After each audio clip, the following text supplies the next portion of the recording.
Listening to the Law Enforcement Pirate Radio Network. Radio Free Larry presiding.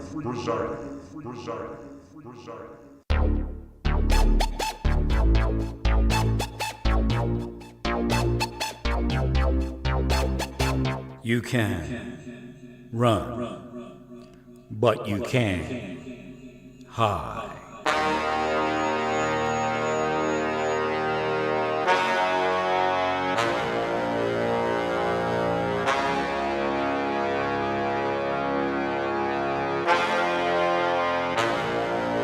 Radio Free Larry. All right, here we go again. Buckle up. Rough roads ahead. It's like a fire base in Nam here where I'm staying. We're like on a high ground, and all the fireworks are exploding all around us. Another day, another dollar. Happy dog. Anybody seen any happy dogs? The dogs are saying, Larry.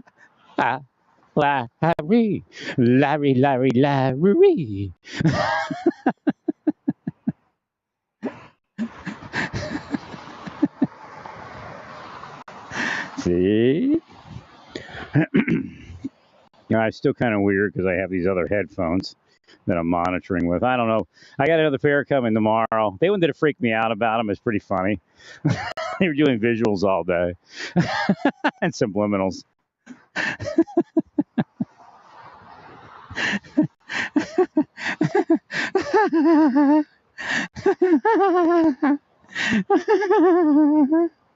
Just because I F you off, you think you're going to get somewhere with all of that?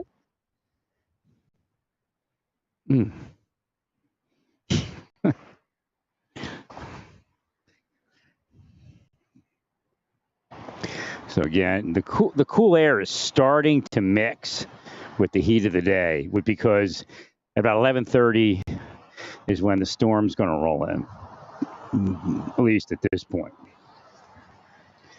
So it's another hour and a half, but that front is already starting to move in, but the heat of the day is still kind of moving around. If I get up over here, the wind from that front is starting to pick up. Now, if I go down the other side of the building, I don't feel it as much. But it's like moist air and cooling. But it's still warm. It'll cool down by I think mid-morning. Or early in the morning. It was supposed to start 2, but it looks like it's rolling in pretty quick, which is good because we had the reverse happen. It didn't roll in like it was supposed to. It's kind of a strange July 4th. The biggest parties were on July 3rd. Everybody's kind of tuckered out on the 4th. Right. I guess the whole weekend.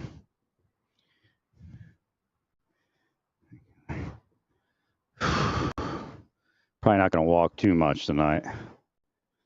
Lucky to get a half hour. I'm kind of beat. If I had a massage, I'd probably feel better.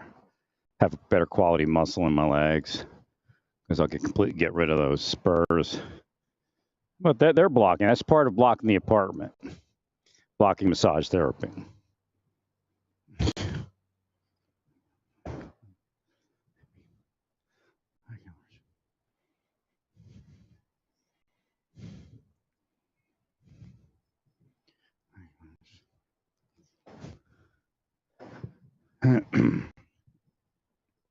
It sounds like artillery over there. That must be the big display somewhere over towards Overland Park, I guess, somewhere.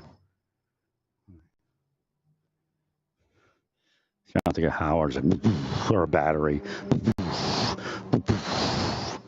I told you before. I was in the.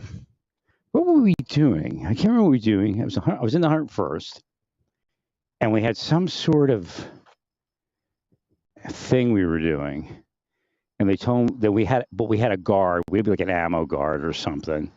We were like, I think it was a 90 Mike range or something. Those big recoilless rifles, and we had to do, instead of like, drawing each day or something, they wanted to just leave it there, and we had to be ammo guards. So I get the shift. I don't know.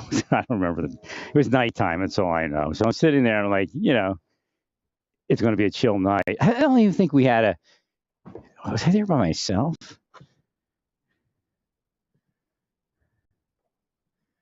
I'm trying to remember if we just like slept in the tent with it or something. I can't remember what it was.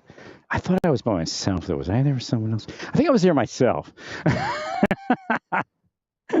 I can't remember how it all works, but all I know is I was downrange. I mean, I was like, what, 25 meters off to the side of the range that the artillery was using. So I was downrange in an artillery barrage. So, like, I figured it's going to be an easy night, right? I think what it was, I get to sleep there, and then, like, I'm off the next day or something. I don't even think I had a patrol or anything. It was, like, really laid back, but you had to be I think we had to be in the tent with the stuff. I can't remember. It just doesn't make sense. I remember laying down, so I can't remember what we were doing completely.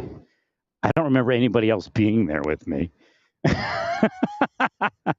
I just remember like, okay, we'll see you whenever it was. I don't know if it was like 2 hours or 10 hours. I can't remember. Maybe it's two different situations, but I knew that I was like an ammo guard or something. And I was like, maybe 25 meters or less from the edge of downrange of an artillery barrage.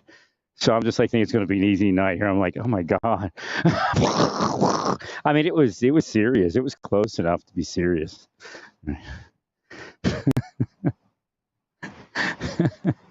I was like thinking, how does this work? I mean, this should be like where the howitzers are, and they should be shooting somewhere else, I have no idea where the howitzers were, but they were definitely landing rounds not too far from me. I'm not going to say the rounds were landing 25 meters, but I was like the edge of their range. It was horrible.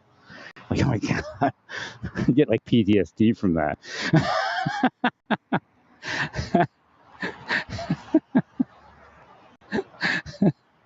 So like all night I was like just, artillery rounds going off.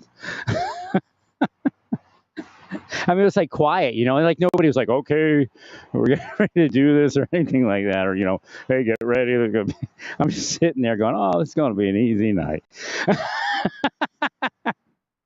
I don't think I slept. I think I had to stay up. I think it was a guard or something like that. I'm thinking something else on the other thing. But, I thought, next day I think I get off, like, and all I had to do was, stay up till 5 or something, or 6. Or it was just all of a sudden artillery barrage. I'm like, oh, it's gonna be a rough night.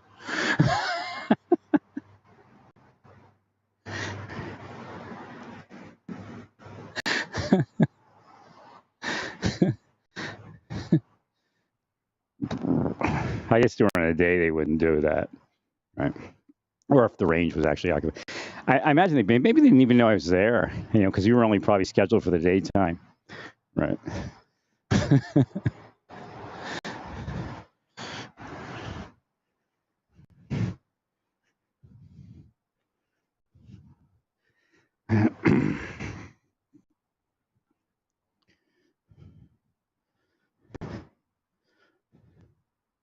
No, I'm not having flashbacks of combat. I'm having flashbacks of Fort Campbell, the back 40. They almost took me out with howitzers. I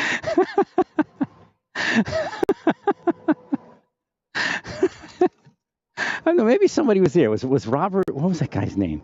Bob. God, I can't remember his last name.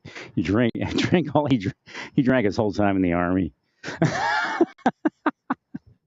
He just really drank like up until 4 a.m. and then they go out in the PT and puke.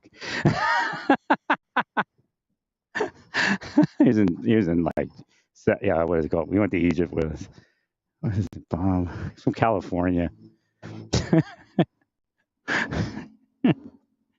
They used to like golf and just get drunk all the time.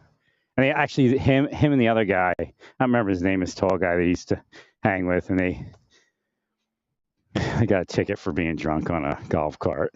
I don't think they could go to they got like banished from the golf course. These two guys just stayed drunk the whole time. We were just coming out of like the Reagan years, you know, or we just started the Reagan, or we're halfway through the Reagan, so second term of Reagan or something was started. So again, it took quite a few years to get things kind of normalized.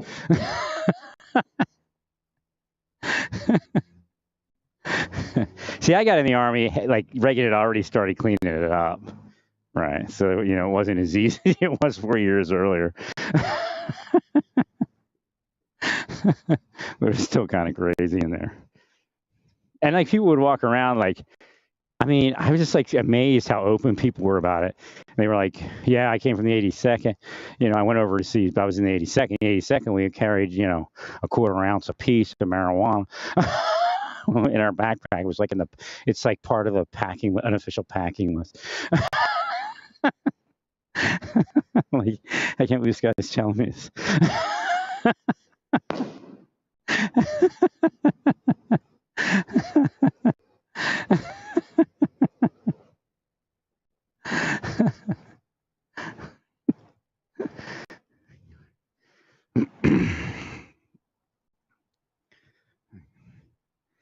In some ways, we were actually, at that point, we were more serious at Fort Campbell. I think the 82nd got serious again at a certain point, but at that point, in the Reagan era, we were becoming much more serious than the 82nd was.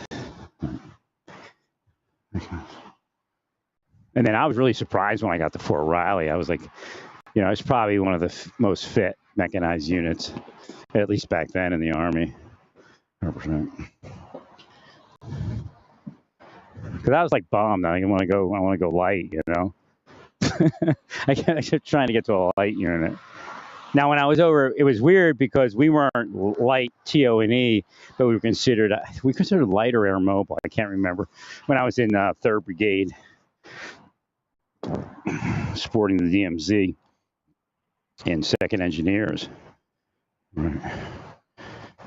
we did a lot of humping there, or enough, I guess. Not totally. I mean, right. But it's fun. Korea, I mean, it's torture, but it's fun because, you know, you have a lot of like ridge lines and stuff like that. And you get to like, you know, when you're doing your patrols, you're up in the ridge line, like during I guess it was the Team Spirit. I don't remember what it was. Something big. There's like 2 or 3 big exercises a year. And we were walking up on the ridge line, but you know, hit by trees and stuff, or even just down below the ridge line. Actually, we're going up. Right? And I was looking at the mortar guys, like, oh my god, mortar guys out of carry all that stuff. We were with the scouts, and the scouts had mortars. It was just like insane watching them walk, but. And we were walking, but you could hear all the tanks down on the road. And we were like, hee, hee, hee, hee, hee. Skirt and everything. They're, you know, out looking for us.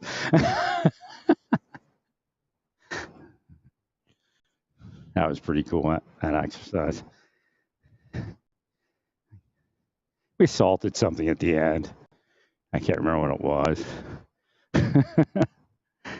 I mean, it was a bunch of bunkers or something, I think. Oh, no, that was with Sergeant Pena at Fort Campbell. But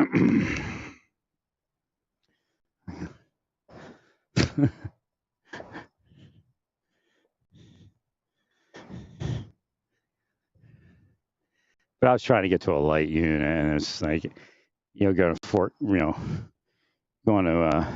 Riley, 1st Infantry. Now it's cool. I mean, you know, you can Lee Marvin, you know, 1st Infantry, you're like, yeah, that's cool. But me, I'm trying to get to like 10th Mountain Division. Like, no, this isn't going to work. But we get there, and they're pretty fit. You know, we did a lot of excellent runs and stuff like that. But then they put me on orders for Monrovia or something. I don't remember. Macedonia. I'm like, nah. It's not happening. You're fucking me. I mean, it's just like one thing after another with these people. You're supposed to have a choice when you're out, right? So they put me on orders. Like somebody would see somebody. Now I know somebody purposely did that, right? And put me on orders right before the window of reenlistment would hit, and then we can go to like Fort Drum or something, right? Get into a light unit, do some, northern warfare training. I was like, yeah.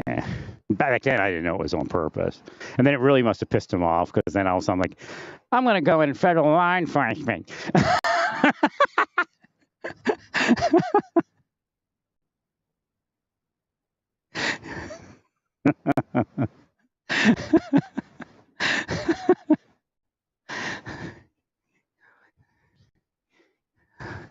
They're going to change the Army's going to change the body fat thing so it works. It's like always stupid. Because when I was in there, if you had a skinny, all it was like your neck versus your gut. So if you had a skinny, all you had to do is build up your neck, and then you were okay. But if you didn't work on your neck and you had any type of size, it would screw you every time, right?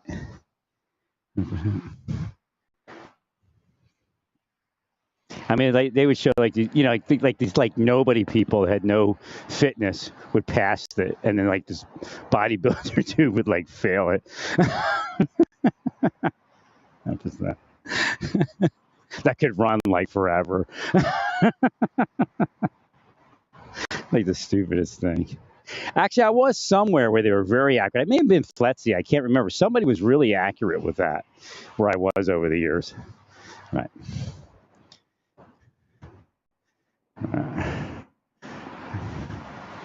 And maybe they're going to that, whatever that was.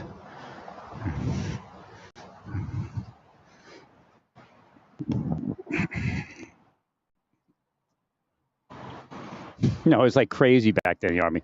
You'd have people that could run like, ungodly distances, could sprint. And they couldn't pass that thing. And then, like, guys that drank beer all the time passed it because they just had fat necks. Right. That's really what it was. If you had a fat neck, you passed it. It had nothing to do really with any, somewhere that made sense. Probably like maybe 60% of the people. Right.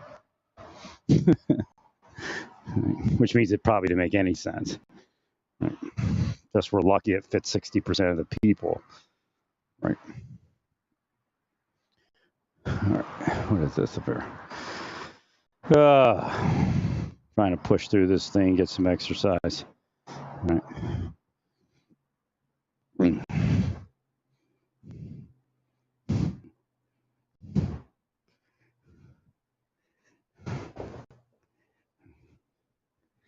And then they were like, it just got really shitty at the end a little bit.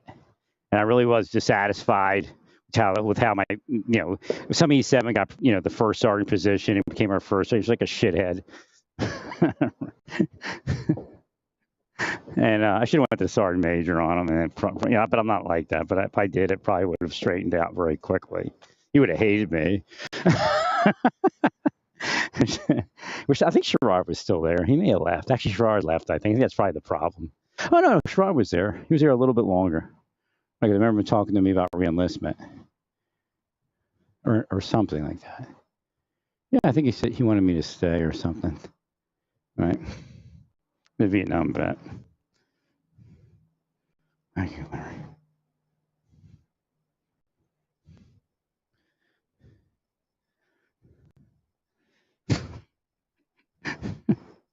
Any person, he just like talked to me when I was walking by one day.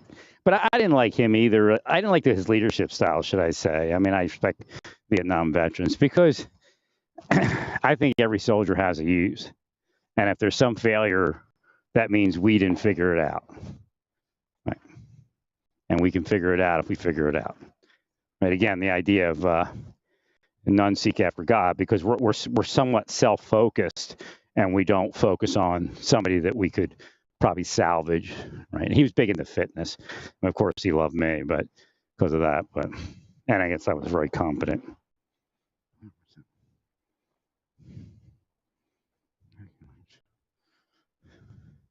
But like I did that kind of love, I'm not into, like, because it's just like, well, what about the others, Right.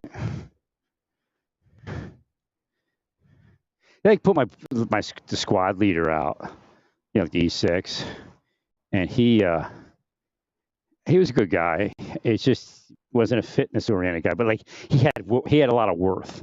I mean, he was a really good squad leader, and he actually had he'd been in a lot of mechanized units. Again, I didn't want to get into that kind of slump. I've actually been there for like 2 years. Like I've been in a mechanized, just laying around, but they hit me with something. I'm telling you that there's no way that my mind went the direction it went, and it wasn't terrible, but I just couldn't get anywhere. Couldn't really. I mean, I exercised, but it wasn't the same thing. So again, the ability to sense and move forward and realize, and actually just F them off completely. I mean, deserve it. They should all be in prison. That's the reality. That's how corrupt their system is. I mean, it isn't even a question of going to prison, and they know it. That's why they're doing what they're doing.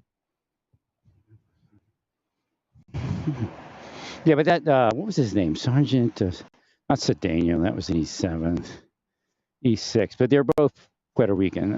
Cedeno was Puerto Rican, from Puerto Rico, and then the other guy, Mikado. Sorry, Mikado. Mikado was great. I mean, he was a great NCO. I mean, but he needs to be in Germany where they wouldn't bother him. Again, we were in the Big Red One at that point was probably the fittest mechanized unit in the Army. Maybe in the world, who knows?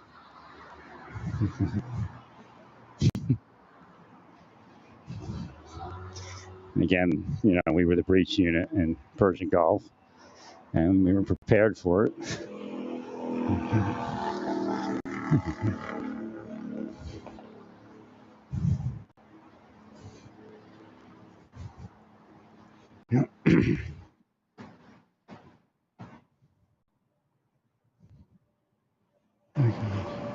So isn't that weird? I'm watching Big Red One as a kid, and then I'm like, because that mission I didn't know until we went. That's our mission, like every war. Well, no, it wasn't Big Red One movie. What was the one where they breach? A bridge too far or something? One of them. No, I guess it's Normandy or something. Whichever one was, where the Big Red One does the Bangalore torpedo and they do the breach and all that. Right. It may have been in that movie. I don't know. Right. But that's our job every war. That's a very dangerous one. But that was pretty. The satellites is what saved us. Right. Satellites knew where the mines were.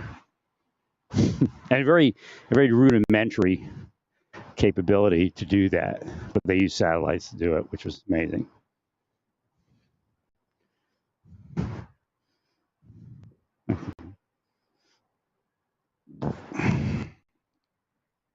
That like totally obliterated any casualty calculation that they had.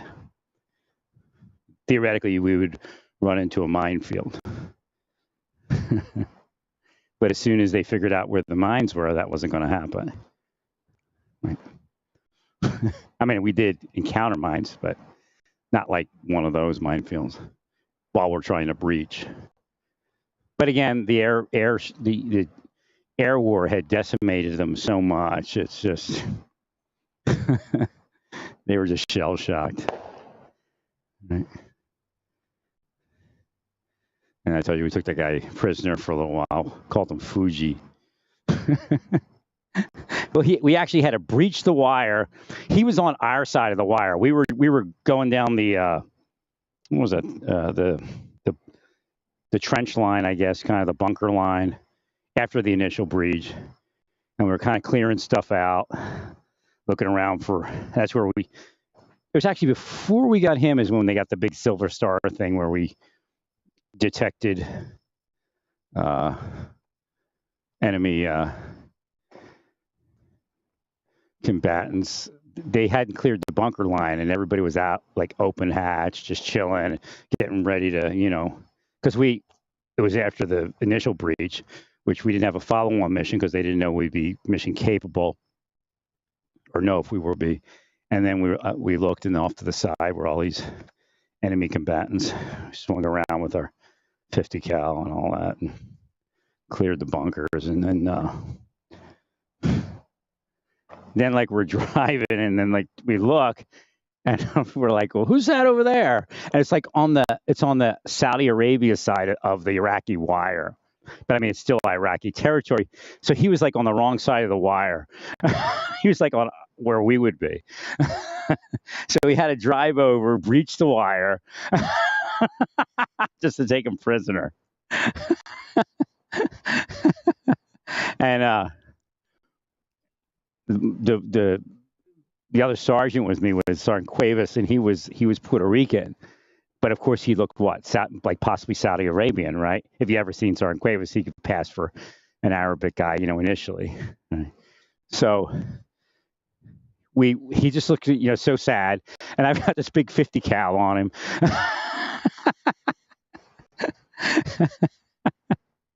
And Sergeant Cuevas steps out. Like if I stepped out to search him, I guess he could have thought I was an Israeli or something. But I'll get to that part in a little bit. But so Sergeant Cuevas steps out and starts searching him, and he asked him. I forget how he communicated, but he said United States or something like that, and he just started like everything. All the weight went off of him. Essentially, he was told that we were Israelis and Saudi Arabians, and that we were going to kill all of them, of course. Right. When we were Americans, it just like changed his world. Now he was okay for a while. We fed him, and he was riding on our deck of our the hatch was open, and he was riding on the back of the hatch, and we're trying to find some MPs to turn him over to, or something. Eventually, I mean, we weren't trying that hard. So we're driving around with this Iraqi on the back. We called him Fuji, like in McHale's Navy.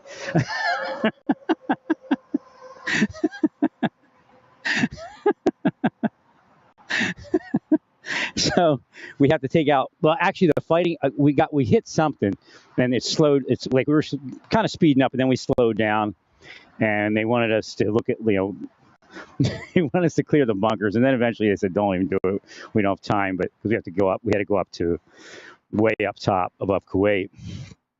So. But we're starting to clear the bunkers, and these two privates, they go out. I mean, these are like privates that like never do anything. I've used them in different type of things, but they just get drunk, just party guys. They never showed an interest of being, demolition warriors or anything, or saber leaders.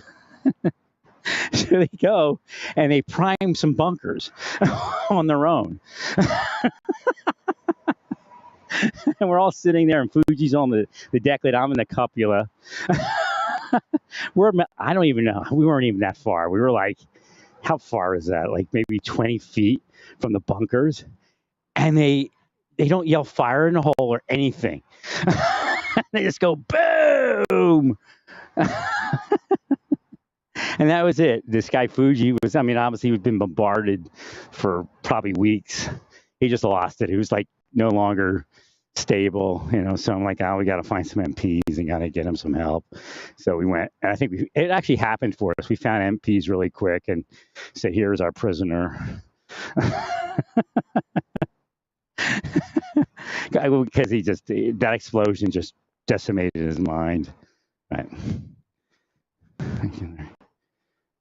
So we got rid of Fuji at that point. And then we, and that's when they I can't remember I think that's when Frank said, okay, everybody rest.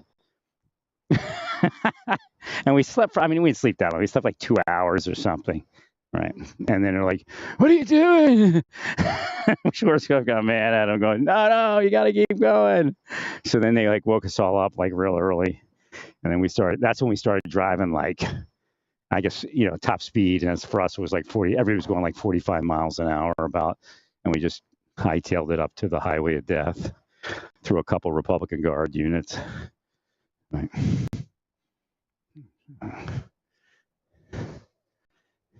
And then straight up into Iraq for the peace talks. Right.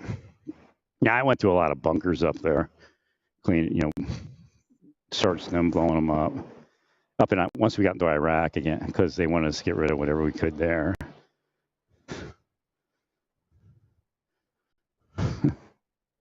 Like northern Iraq. So we hooked back into Kuwait and then up further north in Iraq. I don't know if you call it northern Iraq. And then they're like, Sergeant Moore, we need you to go down to Saudi Arabia and prepare a stand down point. And they all got mad at me, like I was at I was out partying or something. They left me there, like with nothing.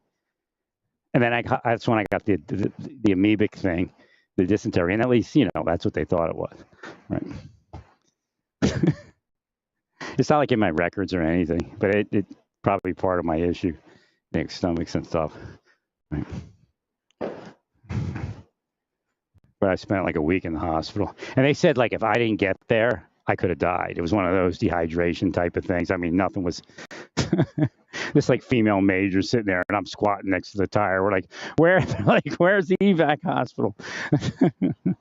Or the MASH. It was actually a MASH, and it turned out to be a MASH from Kansas. This is the weird part. I used to train dogs over in Topeka with the Schutzhund Club, and before we went to Desert Storm, this Egyptian guy shows up with his dog, and he's in our club.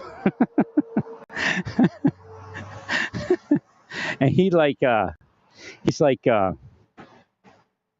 adjutant in the National Guard, I think a lieutenant. That's what he tells me, or something like that. I can't even remember, but what he said, what he told me was, so Desert Storm hits. Ann Stacer was her name. She took my dog. I mean, the nicest woman in the world. She didn't charge us anything to feed the dog. She housed the dog while I was in Desert Storm, and my wife was pregnant at the time. She helped my wife when she could. And she lived in Topeka. She was the president of that club. So I get over to the hospital. I'm laying in a hospital, and here this Egyptian guy shows up at my bed. He's like, it was like MASH 477, something like a movie, And he shows up at my bed, and he just says hello and everything, He was kind of a mild-mannered guy and everything, right? And he said he was nice. He was the adjutant of the MASH hospital or something. I don't know I don't remember his rank or something, but I think he was a captain, some sort of adjutant captain. But I never got a solid meal in the hospital. I mean, people are like eating shrimp and steak.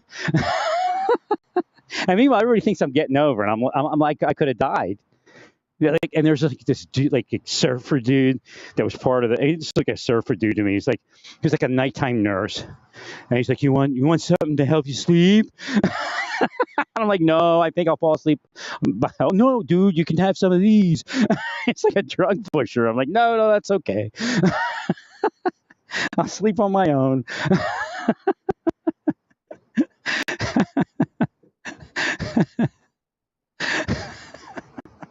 So I'm sitting there, and where the Kurds get hit, right? They get all of a sudden whenever Iraq or when Saddam started killing the Kurds, and a guy I work with Special Forces, and he was up in that direction. I didn't work with him until I got in the Marshal Service, right? So Saddam's killing the Kurds, and they started vacuuming him to that MASH hospital. And I didn't get one single meal. They as fast as they start killing, they have to need space for these Kurds, so they sign off on releasing me, and they put me out. And then they're like, "Okay, we're going to drive you to the 7th Engineers or something, like out of Germany." And I said, "Look," I said, "we're attached, but I'm not part of the 7th Corps element. We're just, I'm the big red one." And I go, "Oh, no, it'll be okay." So they take me. Oh, wait. No, first I go. No. First I go to to the replacement center. You have to go to the replacement center. So I did get to eat there. I had like some burgers or something. I mean, all I was eating at the hospital was like pudding or something. Oh, you can eat pudding. Okay, go. But it was pretty bad. It was pretty bad because the Kurds hadn't taken baths or anything because they were, refugees at that point and all this crazy stuff. So when they started coming into the hospital, it was like, woohoo. I put my blanket up over my head. I mean, I feel bad for him, but it was pretty ripe. And I was like, oh, no. So they put me out and they put me over to the reception station. And I spent a couple days there. And they're like, well, we're going to send you to the 7th Engineers and they'll get you back to your unit. So I go to 7th Engineers. And I keep telling everybody, no, this isn't how you do it. It's not going to work. So I'm sitting in there and the guy says, you're not in our computer. I said, I was telling you that. And then and just as he says that, there goes the deuce and a half that brought me there. So I had, guy gave me a brainstorm. He's like, okay, you're 7. I remembered, I think at my stand down point, the catty corner to us was a 7th Engineers or something like that, whoever it was. It was an engineer unit, I think. Right. And I said, do they come here at all? And they said, yeah, they come and get their mail once every couple of days or so. So they actually showed up, I think, very swiftly, like in a few hours.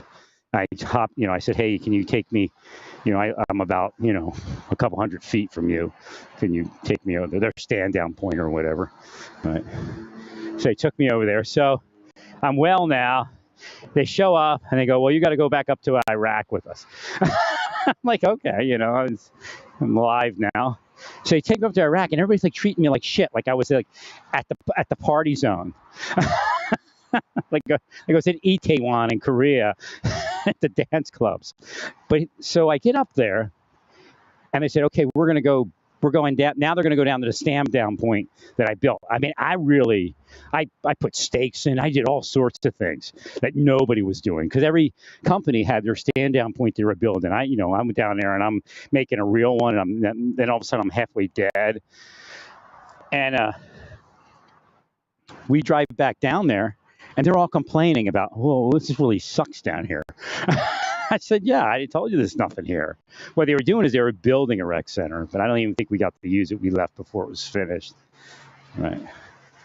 But it's like this idea that, oh, Sergeant Moore's getting over. You sent me. I didn't ask to go. 100%. And then they didn't resupply me at all. And then they took like the truck and the people that were with me. And that's why I ended up in the hospital because they said, we can't leave you here alone now because you're sick. All right. So they were like, okay, we'll get you to the hospital. And it's a good thing that it happened because they, like I said, when I got to the hospital, I said, oh, you were ready. And it was pretty weird when I got to the hospital. My brain was starting to go. All right. In the middle of the desert with amoebic dysentery.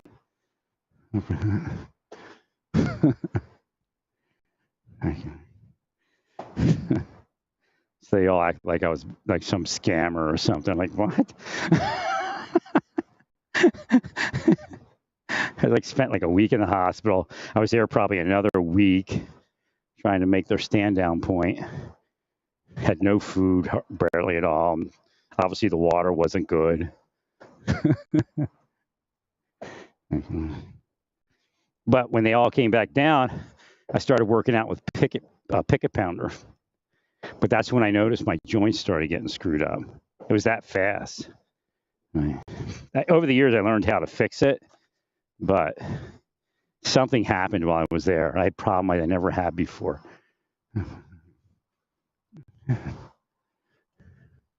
So I started working out with a picket pounder as like a weight. Everybody else is just like screwing off. I'm already starting PT. Everybody else all the other people are trying to figure out how to put body parts and weapons underneath their engine so nobody will find it. I never thought they would do that. Again, people surprise me all the time. And like I said, before we went to G-Day, we had a Fulberg Colonel visit, NAM patch, combat patch. He said, no body parts. They'll be cutting ears off. I mean, he was like really serious and looking at him like we're normal kind of, you know. We're not like these other people, right? I'm like, what? He's like, oh, he's all, you know, I'm serious. No cutting ears off, no cutting noses off, no body parts. I'm like, what? Man, I was reading non-veteran, you know.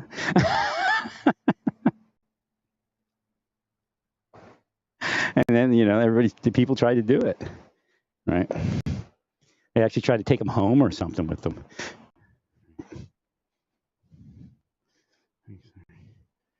I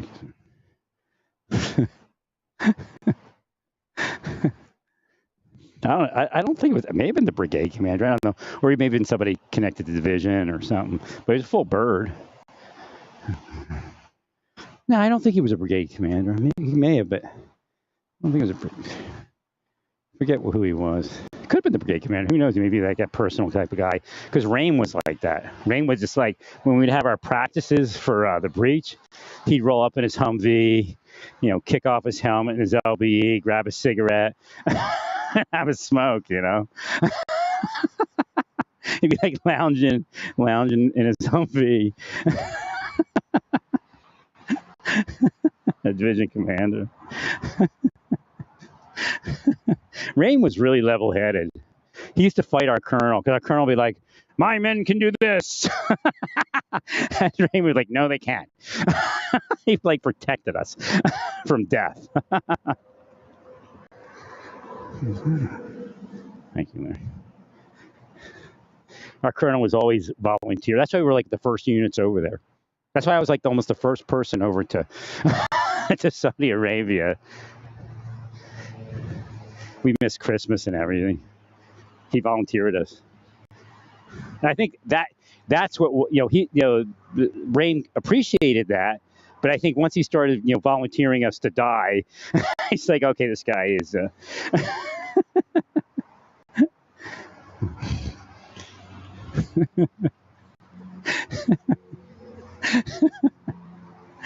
General Rain was like, no, we're not going to do that.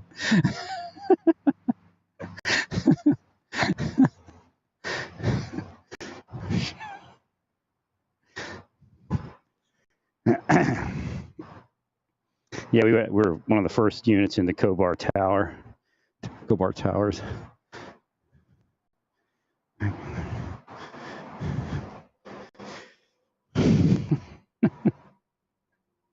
And it was just like, and I somebody was talking about their Marine brother have PTSD and all that, and I said, yeah, it's the Sunni curse. It's a Sunni thing. It's pretty bad, right? But we were fine till a certain point, and then it was like, I guess it was almost like battle fatigue hits, but it's the Sunni curse. The Sunni has a fear curse, and it's really strong. That's how what are they called? I guess they were Sunni, right? The what was their name? ISIS. I guess it's ISIS Sunni. I think that's how they took Iraq. They just feared everybody and they ran. But that's why a lot of people get PTSD, because they can't clear that. It's kind of demons, I guess. But we got hit with it. I mean, like, everybody's like discombobulated for like a week and a half.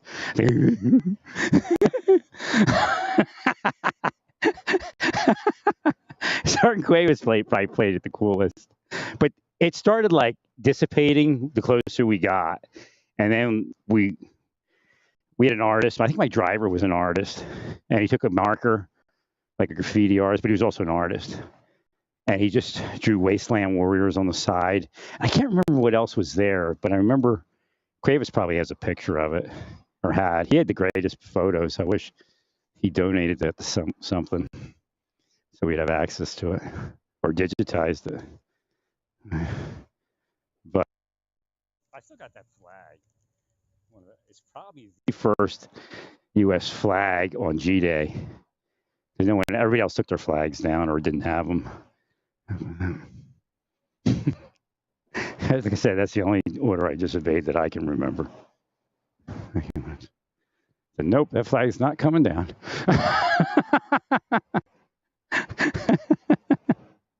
Thanks, Larry.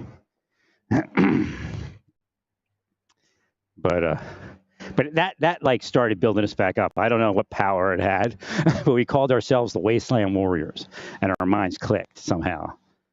And then we met up with the captain, the guy who got the Silver Star, the tank commander for the breach element, for our breach element, captain, whatever it was. And he gave everybody a pep talk, and it had power. I mean, back then I had no power, but it had power. And it just killed the whole Sunni thing that was like in our heads. And we didn't know it was a Sunni thing. Over the years, I figured it out. Again, with God's help.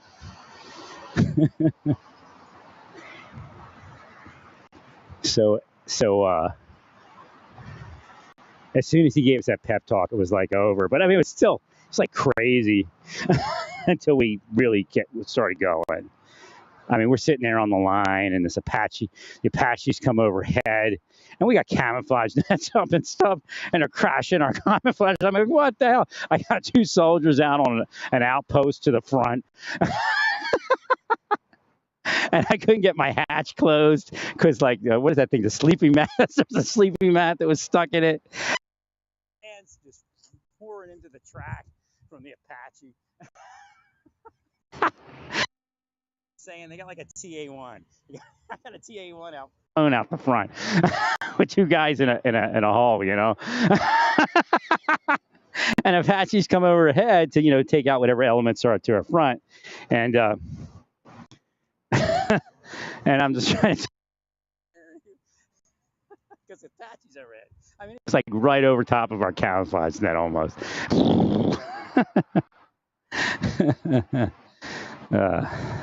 I think that I got the idea that they're okay, because I'm like, you can come back in if you need to. And he said that they were okay. I think it was more over, you know, it was directly over me. So they had probably a little less maybe, right? But I tried closing the hatch. Again, it closed on my finger. I'm like, ah! But it didn't close. It just hit my finger, and I can't close. I'm like, kunk, kunk, kunk. And the fans just pouring into the track.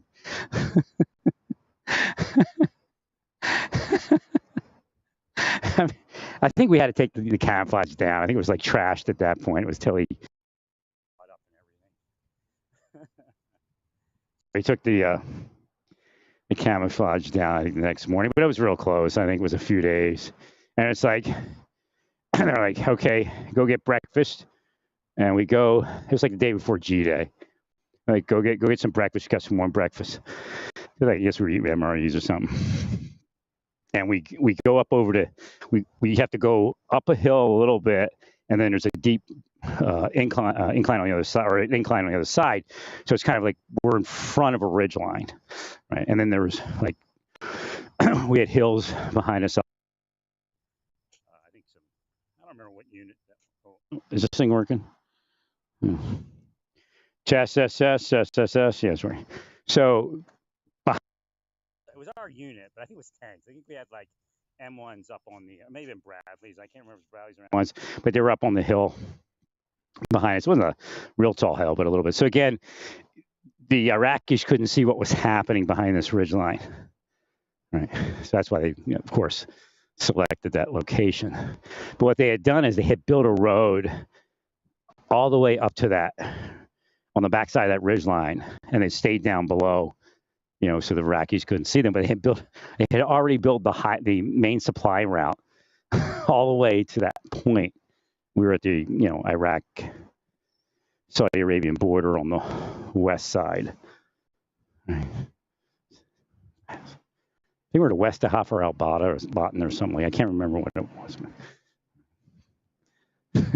And actually, years later, when I was a deputy U.S. Marshal, and I was, after 9/11, we were in that airport. And I met some Saudi Arabians, and they live out that way. And they said, yeah, that's the greatest road in the world, because they use it all the time. Because before that, there was nothing that could drive out that way, that, you know, at that quality of road. And that was our breach lane. Our breach lane became the MSR, which became a highway in Saudi Arabia. So I'm in the airport and I'm interviewing somebody, and we get talking, and he knows the road, and they use it. And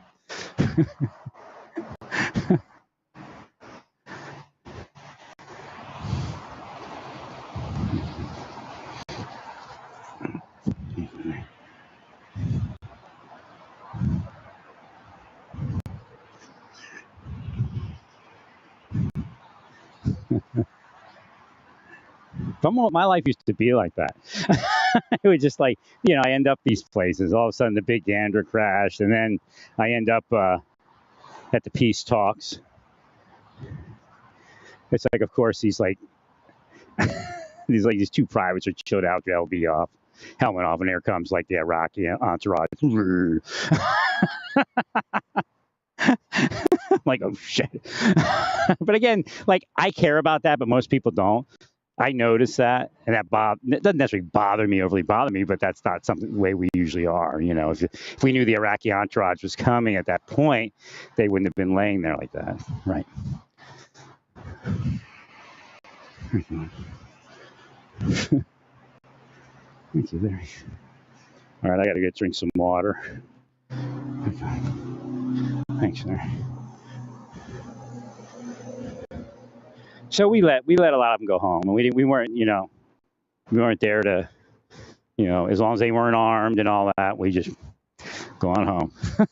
All right. Thank you. And they appreciated it,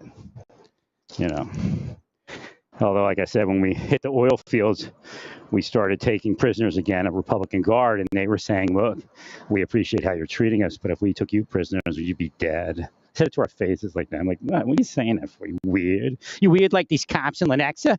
Like, weird. You don't say that. Yeah, I know. I'm reactionary. I'm defending myself. You're very offensive, all of you. Defending myself and the less fortunate of this community. But I was like, okay. Give you a medical treatment, and you say you would kill us. And that why?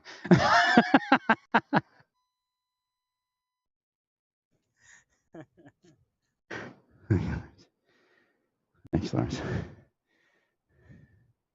Arabic culture sometimes are a little straightforward, right?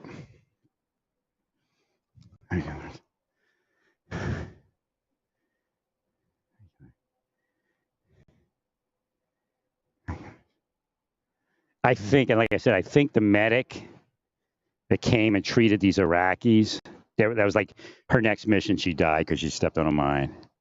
This female medic. Right.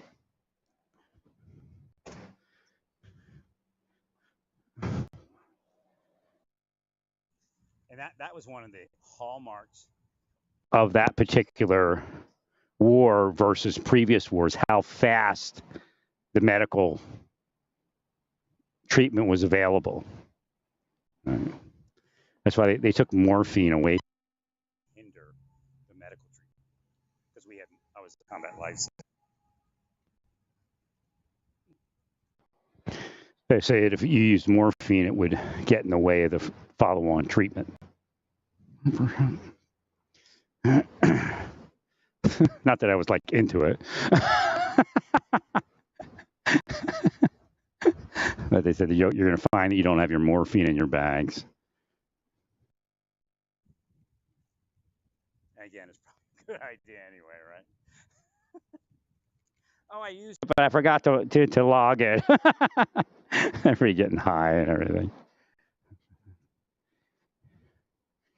Oh, wait, who got somewhere and they started drinking booze? Oh, yeah, this is the thing. My unit was like thinking I'm getting here.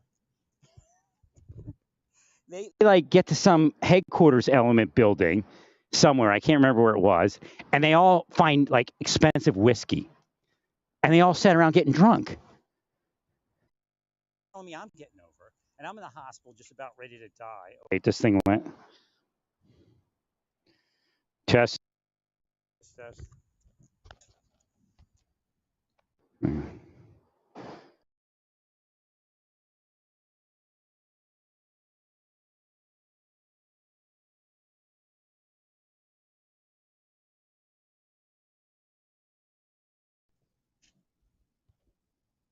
All right, are you there? Hello, hello, hello, hello, hello. My thing here. Test. 3 testing. Hello, hello, hello. All right, something's wrong.